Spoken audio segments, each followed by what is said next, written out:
Hər kəsə salam. Usta Sadıq kanalının birinci buraxılışına xoş gəlmisiniz. Usta Sadıq kanalı ustalar üçün faydalı məlumatlar, təcrübə və dəyər qatan bir kanaldır. Burada siz təmir, tikinti və ustalıqla bağlı maraqlı məlumatlar və faktlar əldə edə bilərsiniz. Mən Quliyev Sənan və həmkarım Mən Nuraynə Hüseynli, hər birinizi salamlayıram. İlk buraxılışımız üçün biz ustalarla kiçik bir anket sorğu keçirmişik. Ustalara ünvanladığımız suallara verilən ən maraqlı cavabları sizin üçün səsləndirəcəyik. Başlayaq birinci sualdan.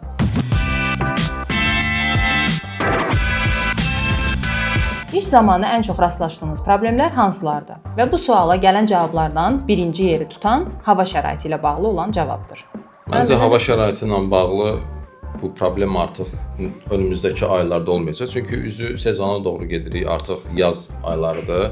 Məncə hava da isti olacaq. Daha effektiv iş üçün məncə hava şəraiti də çox yaxşı olacağı üçün bu cavab məncə hal-hazırki dövrdə vəziyyətə görə çox aktual deyil. Növbəti hörgünün və divarın əyri olması. Məncə hörgünün və divarın əyri olması ustalara hər zaman problem yaratmaqdan əlavə həmişə ev sahibi ilə də problem yaradır. İstər işin təhvili zamanı və yaxud da yeni bir işi təhvil alarkən ondan əvvəlki bir ustanın hördüyü divarda əyrilik varsa, bu növbəti mərhələlərə də təsirsiz qalmır. Həmçinin işin keyfiyyətinə də çox mənfi təsir edir. Çünki ustalar ilk öncə işi tam başlamazdan öncə əgər divarda əyrilik varsa, təbii ki, bunu düzəltməlidir ki, daha sonra işi daha keyfiyyətli olsun. Bu da istər-istəməz müddətə və qiymətə də təsir eləyir. Hər iki tərəfində narazılığı artmış olur bununla. Ustalardan gələn ən çox cavablardan biri ev sahibinin ucuz tikintiyə üstünlük verməyidir. Mənə elə gəlir sən bu suala daha yaxşı cavab verə bilərsən. Biraz da təcrübəndən bağlı istəyirəm cavab verəsən. Bu yaxınlarda evi təmir elətdirmişdim. Rastlaşmısan belə bir halla? Belə halla necə? Yəni mən evi təmir elətdirəndə təbii ki, daha keyfiyyətli məhsula üstünlük verirdim. Çünki sabah əgər hər hansısa bir problem olarsa, bu mənim seçimimdən və ya da ustanın işindən qaynaqlanan bir şeydir. Mən də təbii ki, öz üzərimə düşən məsuliyyətdə gedib yaxşı məhsul almalıyam ki, tikinti də keyfiyyətli olsun və sabah mən problemlə qarşılaşmayayım. Təbii ki, bizə ustalardan gələn məlumatlardan biz bəllidir ki, bəzi ev sahibləri var ki, ucuz məhsula qaçırlar. Belə olan halda həm usta çətin vəziyyətdə qalır, həmçinin işin keyfiyyəti də zəif olur. Buna görə də sabahsı gün bir problem olduqda ev yəhəsi ustanı günahlandırır, ustanı axtarır. Bir yandan açığı çox qınaya da bilmirik, çünki biraz imkan şəraitində olan məsələlər də burada öz əksini tapır. Çoxsu belə onların dili ilə desək gücümüz nəyə çatır? Yəni ona əsasən material alırlar və təbii ki, təmirlə bağlı müəyyən planlar qururlar. Belə olduğu halda isə ustalar görülən işə heç bir zəmanət vermirlər. Bu da, yəni mən düşünürəm ki, məntiqlə normal qarşılana biləcək bir haldır. Usta deyir ki, norm sement olmayanda problem olur. Usta deyəsən norm fanatıdır.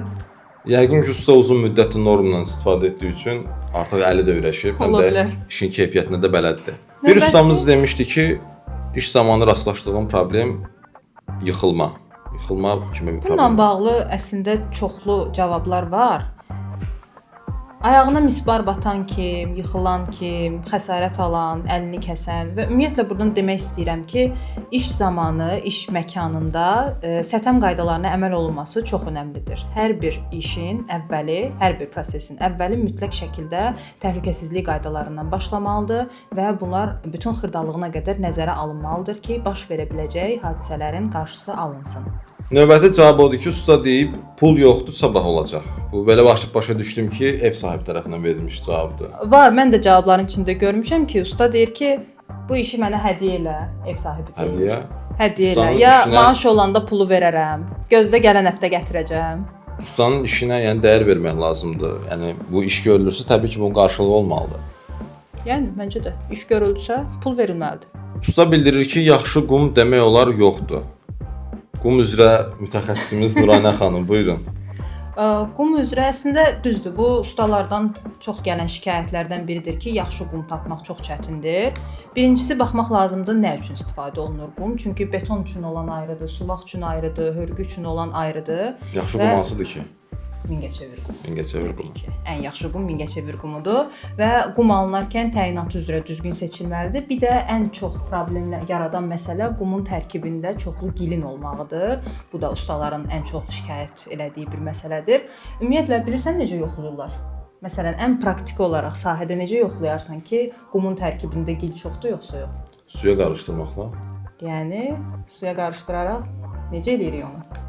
Sən daha yaxşı bilirsən məncə. İzah eləyim. Deməli, 1 stəkan suya qumu qarışdırırıq. Biraz qarışdırdıqdan sonra gil təbəqəsi ayrılır. Qum çökür dibinə.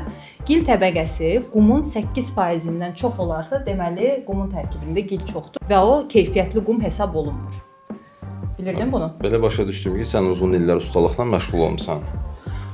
Ən praktiki olaraq indi ustalarla işlərimiz qarşılıqlı olaraq çox olur. Müxtəlif layihələrimiz olur. Təbii ki, müəyyən məlumatlara yiyələnirik. Ən praktiki olaraq hətta əlimizin içində də yoxlaya bilərik. Bir ovuc qumu əlimizə sürtərək baxa bilərik ki, gil tərkibində çox olarsa, əlimizin içində bu iz saxlayacaq və əlimizi yuyarkən o iz qalmış olacaq. Və bununla da yenə də gilin çox olduğunu müəyyən etmiş olacağıq. İndi isə keçək ikinci suala. İş zamanı hansı söz və ifadələrdən daha çox istifadə edirsiniz? Bu sualı biz yerləşdirərkən ustalardan öz bölgələrinə aid olan sözləri istifadə eləməyini də qeyd eləmişdik. Maraqlı cavablar var. Gəlin başlayaq. Yoruldun lələ. Səncə hansı onun sözüdür? Yoruldun lələ. Bu Gəncə tərəfinin sözüdür, qadan alım. Gəncəlilər istifadə edir lələ sözünü adətən. Ola bilər bəlkə başqa regiondan olan ustalarımız da istifadə edir. Məncə şərhlərdə qeyd edə bilərsiniz. Hansı zona lələ sözündən daha çox istifadə edir? Bizim fikrimizcə Gəncədir. Növbəti cavabda ustamız bildirir ki, bir çay içib başlayaq. Mən belə başa düşdüm ki, bu ustamız Məncə çaysız işə başlamayan. Təbii ki, çaysız işə başlamayan ustamız yoxdur təbii ki. Dədə balası. Dədə balası. Sözüdür. Məncə ustalarımız daha yaxşı bilər bu zonalarla bağlı cavabları. Ümumiyyətlə ustalarımız əgər bizim bilmədiyimiz və ya da yanlış dediyimiz söz olarsa, bunu şərhdə qeyd edə bilərsiniz. İynə kimi divar çıxıb. Bu nə mənada səslənir? İynə kimi divar çıxıb. Mən bunu birinci belə başa düşdüm ki, divarda nəsə problem var, çıxıntı var, iynə kimidir. Bəlkə əksinə, yəni dümdüz heç bir iynə ucu qədər də bir problemi olmayan divardır. Ola bilər. Bizi izləyən ustalar, məncə siz bunu daha yaxşı cavablandıra bilərsiniz. Ona görə rəylərdə mütləq qeyd eləməyinizi istəyirik ki, bizim də məlumatınız olsun. Su vaxtda düzələcək. Məncə klassik ustaların O biraz yola verdi cavab oxşuyub, sanki ustamız biraz yola verib. Bu arada başqa dillərdə də sözlər var. Mən istəyirəm onların bəzilərini səsləndirim. Amdüz xanişa. Səncə hansı dildir bu? Bu biraz deyəsən ləzgi dilinə oxşuyur. Amma mənasını bilmirəm açığı. Mənasını məncə ustalar özləri yazsınlar və yaxud da usta olmayıb amma ləzgi dilini bilən varsa cavabları gözləyirik. Talış dilində bir söz gördüm. Talış dilini bilmirəm amma sırf bu ifadə mənə çox tanışdı. Haçımıpı, mənim qardaşım.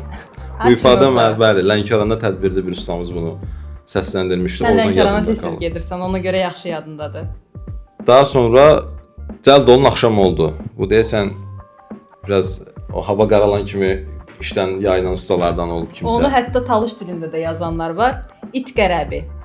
İt qərəbi. Bəli, tez ol deməkdir talış dilində. Bunu da sən bilirsən. Bəli.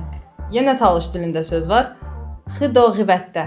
Allah köməyiniz olsun deməkdir. Deməli ustalar bu ifadələri öz aralarında çox istifadə edirlər. Sən talış dilini məndən yaxşı bilirmişsən. Araşdırmışam. Mən bu sualların cavabını 1500, daha doğrusu 1498 suallar arasında seçmişəm. Bəli, hamısını bir-bir oxumuşam. Üçüncü sualımız. Və mən deyim, rəylərdə qeyd eləyirlər. Yenə talış dilində olan bir sözdür. İşdi soybi. Bunu da siz yazın görün nədir.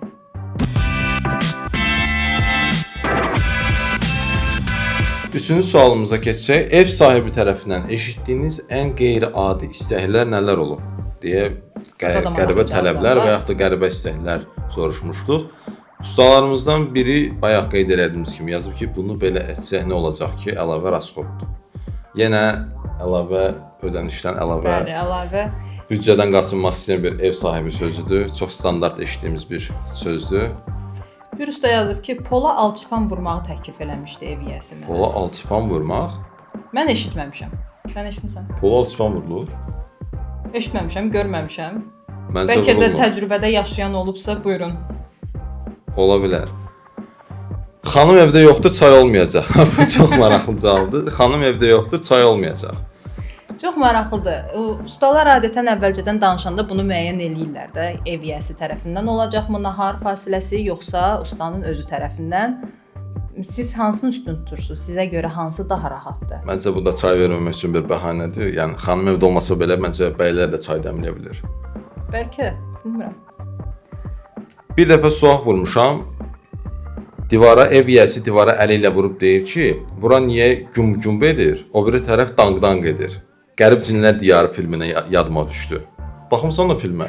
Yox, hansı hissəsidir ki o? Mən də baxmamışam, yadıma gəlmədi, amma çox maraqlı cavabdır. Aboyu tərsinə vurmağımı istəyib. Bu anketə cavab verən suallarımız deyəsən qəribə-qəribə. Məncə bu istəklər ustalara ünvanlandığı üçün aboyu çox- tərsinə vurmaq deyən nətər? Eninə vurmaq yoxsa aboyu düz tərs? Elə bir tərəfdən aboy vurmaq? olunmur ki, iki tərəfində də nəysə olsun, Mən yoxsa. biləm, yox.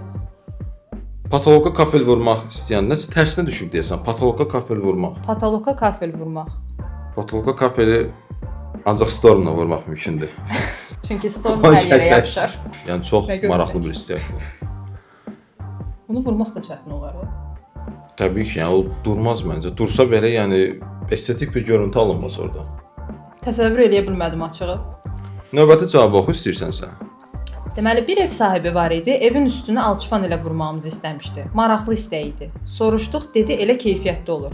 Etmədik, dəmirlə bağladıq. Evin üstünün alçıpanla olmağı, yəni yağış, külək, qar. Evin üstü dedikdə, yəni Evin üstü çöldən çöl nəzərdə tərəf, tutulur fasad yoxsa? nəzərdə tutulursa, bu biraz Yəni qəribə səslənir məncə. qəribə yox, mümkünsüz bir şeydir təbii ki. Yəni onun müddəti bir aydan çox çəkməz deyə. Bir usta yazıb ki, damı ev sahibi ustaya deyib ki, damı yerdə yığıb qaldıracaqsınız. Damı yerdə yığıb qaldıracaqsınız. Bu necə mümkündür ki? Yəqin ev yiyəsində təcrübəsiz olub. Ola bilər. Axırıncı cavabı oxumaq istəyirəm. Bu daha maraqlı. Deyir ki, sən bu evi başa vur, qurban kəsəcəm. Amma deyir hələ eləyən olmayıb. Elə cavablar çox idi. Deməli, ev yiyəsinə qurban söz verən kim, qonaqlıq söz verən kim. Usta da qayıdıbdır ki, qonaqlığın pulunu vermənə mən vaxtında işimi görərəm. Səncə məntiqli deyil? Təbii ki, məntiqlidir. Bayaq elə bir cavab eşitmişdim ki, səmətlə bağlı səhv eləmirəmsə.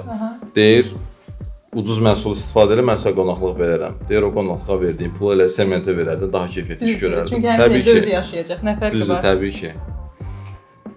Nə qədər ev yiyəsi var ki, ustadan xahiş edirlər sementi ekonomiya ilə. Yəni qənaət elə. Təbii ki, yəni qənaət olunmuş iş keyfiyyət Keyfiyyətli iş cəhətdən hesab də olunmur. bəli keyfiyyətli iş hesab olunmur. Son olaraq bunu da oxumaq istəyirəm. İşimiz tez bitdikdə həyətdəki işləri bizə gördürmək istəyirlər, ağacları budamaq, həyəti təmizləmək və s. Səncə bunu ustadan istəmək nə dərəcədə doğrudur? Bu məncə çox qeyri-etik bir davranışdır. Çünki hər bir şəxs öz işinin peşəkarıdır təbii ki, amma bunu da eləyirsənsə, al bunu da elə yanaşması biraz işə hörmətsizlikdir. Buna görə də məncə bu kimi hərəkətlərdən və bu kimi düşüncələrdən uzaq olsaq daha yaxşı olar. Bəli, və ustalardan bu kimi istəklərin azaldılması və aradan qaldırılması onların da işinə müsbət təsir etmiş olar. Hashtag ustaya azadlıq elə bu qəribə.